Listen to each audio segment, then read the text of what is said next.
चलो एक इमेजिनेशन करते हैं। गवर्नमेंट तुम्हारी पर्सनल लिबर्टी रिस्ट्रिक्ट करना चाहती है। अगर डिसीजन आर्बिट्ररी था, इनजस्टिस जस्टिस में बदल जाएगा। Procedure established by law versus due process of law.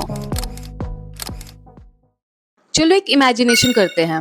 Government तुम्हारी पर्सनल लिबर्टी रिस्ट्रिक्ट करना चाहती है और वो उसके लिए लॉ बनाई है। लॉ में एक प्रोसीजर लिखा है, नोटिस दो, हियरिंग करो, ऑर्डर पास करो। अथॉरिटीज ने एग्जैक्टली वही किया। सो टेक्निकली तो प्रोसीजर फॉलो किया गया, लेकिन एक सेकेंड यहाँ थोड़ा रुक कर सोचो। अगर प्रोसीजर में तुम्हें प्रॉपरली सुनने का मौका ही नहीं दिया गया, अगर डिसीजन आर्बिट्ररी था, अगर लॉ ही अनरीजनेबल था, तो क्या सिर्फ प्रोसीजर फॉलो हो जाने से इनजस्टिस जस्टिस में बदल जाएगा? यहीं पर दो कॉन्स्टिट्यूशनल आइडियाज अलग हो जाते हैं। And here I am talking about procedure established by law versus due process of law. चलो पहले समझते हैं प्रोसीजर एस्टैब्लिश्ड बाय लॉ क्या होता है। एक सिंपल आइडिया से समझते हैं। क्या स्टेट ने लॉ में प्रिस्क्राइब प्रोसीजर फॉलो किया? अगर पार्लियामेंट ने कोई लॉ बनाया और गवर्नमेंट ने उस लॉ के अकॉर्डिंग एक्ट किया, तो ट्रेडिशनली देखा जाए तो रिक्वायरमेंट सेटिस्फाई हो रही है, क्योंकि यहाँ पर फोकस है, वॉज देयर अ लॉ और was the procedure in that law followed? चलो अब समझते हैं ड्यू प्रोसेस ऑफ लॉ क्या होता है। यहाँ कोर्ट एक स्टेप आगे जाती है। सिर्फ प्रोसीजर फॉलो हुआ या नहीं ये एनफ नहीं है। क्वेश्चन ये भी है, is the law fair? Is the procedure just? Is it reasonable? Is the state's action arbitrary? In other words, due process of law does not just examine whether the government followed the rules, it also examines whether the rules themselves meet standards of fairness and justice.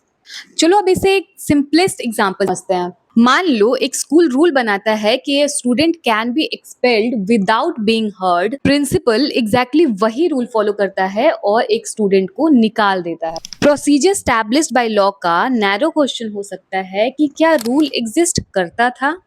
क्या principal ने वही procedure follow किया? जी हाँ, लेकिन due process of law के लिए ये enough नहीं है।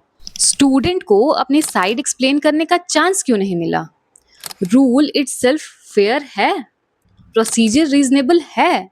यही डिफरेंस है फॉलोइंग अ रूल और questioning whether the rule is fair. Indian constitution के फ्रेमर्स ने आर्टिकल 21 में ड्यू प्रोसेस ऑफ लॉ का यूज नहीं किया है। Instead article 21 itself says no person shall be deprived of life और personal liberty except according to the procedure established by law. Initially इसका interpretation relatively narrow था। अगर कोई लॉ वैलिड है और उसके प्रोसीजर को फॉलो किया जा रहा है तो आर्टिकल 21 को भी सेटिस्फाई किया जा सकता था। और फिर आया 1978 का एक ऐसा केस जिसने इंडियन कॉन्स्टिट्यूशनल लॉ को फंडामेंटली ट्रांसफॉर्म कर दिया। मैं बात कर रही हूँ Maneka Gandhi versus union of India के केस की। सुप्रीम कोर्ट ने कहा आर्टिकल 21 का प्रोसीजर सिर्फ लॉ में रिटन होना एनफ नहीं है। The procedure must be just, fair and reasonable also. और यहाँ एक इंटरेस्टिंग ट्विस्ट है। Textually India still says procedure established by law, लेकिन जुडिशियल इंटरप्रिटेशन के थ्रू सुप्रीम कोर्ट ने आर्टिकल 21 को एक ब्रॉडर प्रोटेक्शन दी। इन प्रैक्टिकल टर्म्स स्टेट सिंपली ये नहीं कह सकती कि there is a law so whatever we did is valid. Court can ask, is the procedure fair? Is it arbitrary? Does it violate constitutional rights? और यहाँ सिर्फ एक legal technicality नहीं है, this is actually about state power. Her state के पास अनॉर्मस power होती है, arrest करने की पावर, डिटेन करने की पावर, प्रॉपर्टी रेगुलेट करने की पावर, पर्सनल लिबर्टी रिस्ट्रिक्ट करने की पावर। लेकिन क्वेश्चन ये है कि उस पावर की बाउंड्री कौन डिसाइड करेगा? अगर जवाब सिर्फ ये है कि गवर्नमेंट ने लॉ बना दिया तो फिर इंडिविजुअल लिबर्टी वल्नरेबल हो सकती है। लेकिन अगर कोर्ट ये भी चेक कर सकती है कि लॉ एंड प्रोसीजर फेयर हैं भी या नहीं, then state power faces a deeper constitutional check.